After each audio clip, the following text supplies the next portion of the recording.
Solo बच्चों, नमस्कार, राधे राधे, जय मां भारती। आइए आज हम बात करने वाले हैं Indian navy SSR and MR vacancy में। यहाँ पर कुछ बदलाव हुआ है और बदलाव के बारे में बात करते हैं तो पूरा का पूरा सिलेक्शन प्रोसीजर ही चेंज हो जा चुका है, क्योंकि आपने इस बार देखा होगा 3 इनटेक को एक साथ मर्ज करके वैकेंसी निकाली है। बहुत सारे बच्चों के मन में बहुत सारे सवाल हैं, लेकिन इस वीडियो के खत्म होते ही आपके सारे के सारे सवाल भी खत्म हो जाएंगे। तो आइए मैं शुरू करता हूं। यहाँ सबसे पहले मैं बात करता हूं सिलेक्शन प्रोसीजर की।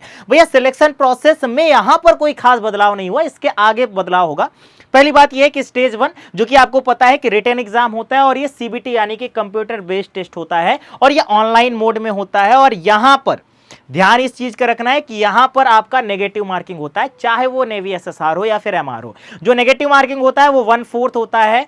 और उसके बाद अगर हम बात करते हैं, अगर आपने स्टेज 1 क्लियर कर लिया, हालांकि ये सिर्फ और सिर्फ क्वालिफाइंग नेचर का होता है, अगर आपने इसको क्वालिफाई कर लिया तो उसके बाद आप जाते हैं स्टेज 2 के लिए। जब स्टेज 2 में जाते हैं तो आप नेवी एसएसआर से हो या फिर नेवी एमआर से, फिर आपको स्टेज 2 के लिए पीएफटी, रिटन और मेडिकल से होकर के गुजरना पड़ता है, जहां पर आपको सबसे पहले फिजिकल फिटनेस टेस्ट देना होता है। अगर आपने उसको क्वालिफाई कर लिया, जो कि सिर्फ क्वालिफाइंग नेचर का होता है, तो उसके बाद आपको रिटन एग्जाम देना होता है। रिटन एग्जाम वहीं पर होगा जहां पर आपने फिजिकल यानी कि पीएफटी दिया है, उसी सिलेक्शन सेंटर पर ही आपका रिटन एग्जाम हो जाएगा।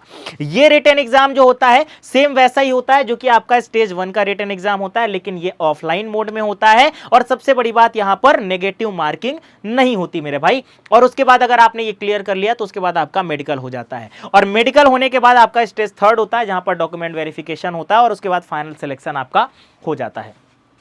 अब अगर मैं बात करता हूं इस बारी सिलेक्शन प्रोसीजर में बदलाव क्या हुआ है, तो आपने देख रखा होगा कि सबसे पहले आपका एप्लीकेशन जो स्टार्ट हो जाएगा, फॉर्म भराना, वो हो जाएगा 29 मार्च से 10 अप्रैल तक, यानी कि मात्र 13 दिनों के लिए ये विंडो ओपन होगा। और ये जैसे ही होगा, इसके बाद आपको पता है कि आपका करेक्शन विंडो भी 14, 15 और 16 तीन दिन तक ओपन रहेगा, 14, 15 एंड 16 अप्रैल तक।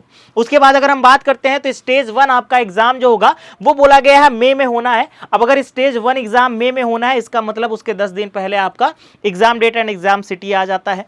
और ये भी बोल रखा गया कि रिजल्ट भी डिक्लेयर हो जाएगा मई में ही। इसका मतलब ये है कि आपका मिड मई तक, यानी कि सेकेंड वीक ऑफ मई अगर मैं बात करता हूं तो आपका एग्जाम हो जाएगा, और लास्ट वीक ऑफ मई की अगर मैं बात करता हूं तो आपका रिजल्ट भी स्टेज 1 का क्लियर हो जाएगा। अब इसके बाद आपको पता है कि स्टेज 2 में 3 यहां पर कैटेगरी रखी गई है इनटेक के according. Intake 2/2025, intake 1/2026 and intake 2/2026। अब यहां पर सबके लिए क्या है कि एज का प्रावधान तो अलग अलग रखा गया है।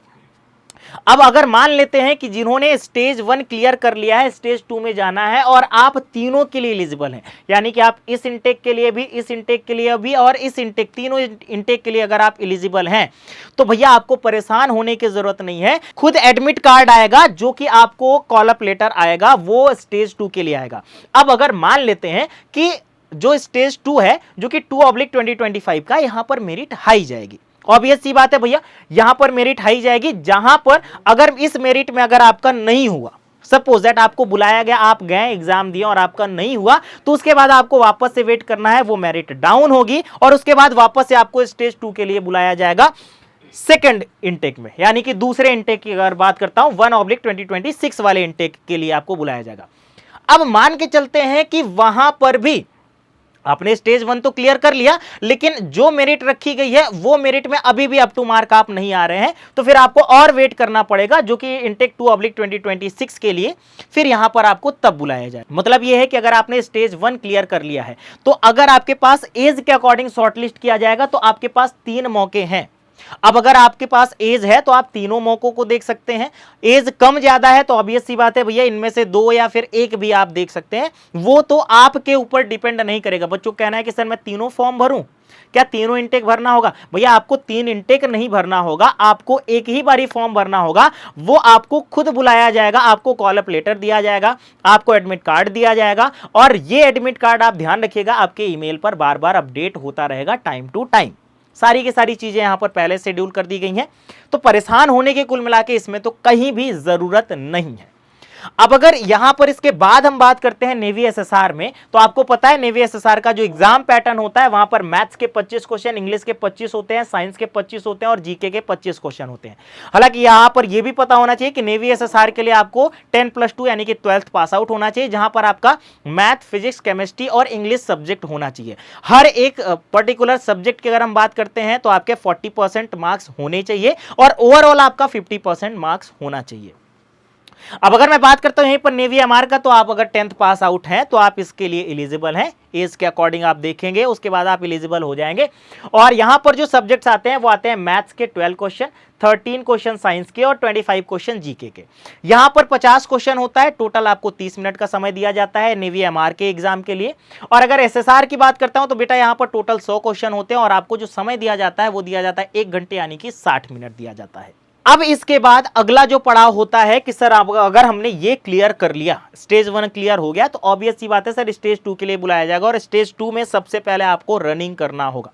रनिंग में ध्यान रखना, सबसे पहले अगर मैं मेल और फीमेल कैंडिडेट की बात करूं तो सबसे पहले आपको रनिंग करवाया जाएगा। रनिंग में टोटल 1600 मीटर की रनिंग होगी। ये जो रेस होगी यहाँ पर मेल कैंडिडेट को 6.5 मिनट और फीमेल को 8 मिनट दिया जाएगा। उसके बाद स्क्वाट्स होंगे, उठक बैठक, मेल को 20 करने होंगे, फीमेल कैंडिडेट को 15 करने होंगे। पुशअप पुलअप्स की बात करता हूं भैया, तो पुशअप में टोटल मेल को 15 और फीमेल को 10 और नी बेंड करके सिटअप्स करना होगा भैया। मेल के लिए 15 रखा गया और फीमेल के लिए 10 रखा गया है। अब ये चाहे नेवी एसएसआर हो या ये चाहे अब नेवी एसएसआर हो या फिर नेवी एमआर हो, दोनों के लिए यही पीएफटी होने वाला है। फिजिकल फिटनेस टेस्ट का जो स्टैंडर्ड है, पैरामीटर है, वो यही होने वाला है। इसमें कोई भी चेंजेस नहीं होगा। उसके बाद आपका मेडिकल होता है, तो मेडिकल में नॉर्मल चेकअप होता है। हाइट हो गया, वेट हो गया, चेस्ट हो गया, चेस्ट का मेजरमेंट लिया जाता है। ये केवल और केवल मेल कैंडिडेट में होता है, फीमेल कैंडिडेट में नहीं होता है। और उसके बाद आपका नॉर्मल हेल्थ चेकअप होता है, बीपी, शुगर, ये सारी चीजें। और उसके बाद आपका प्राइवेट पार्ट टेस्ट होता है।